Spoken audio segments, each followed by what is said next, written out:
ఇంతకుముందు ఏదైతే కంప్లెయింట్ చేశామో దానికి చాలా సింపుల్ కేసెస్ అనేది నమోదు చేయడం జరిగింది.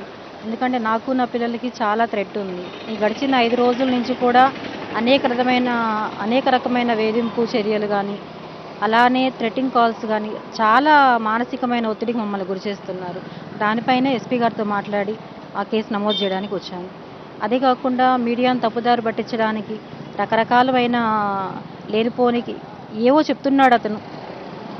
అవన్నిట్లో కూడా నేను ఎస్పీ సార్ దృష్టి గారికి తీసుకెళ్ళి న్యాయం జరగాలని కోరుకుంటున్నాను.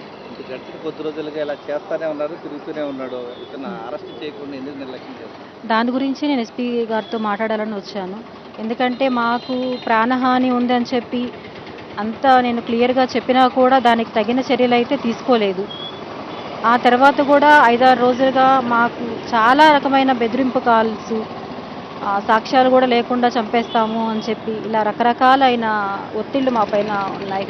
దానికి ఎస్పీ సార్ని కలిసి మళ్ళీ కంప్లైంట్ ఇవ్వాలని వచ్చాను.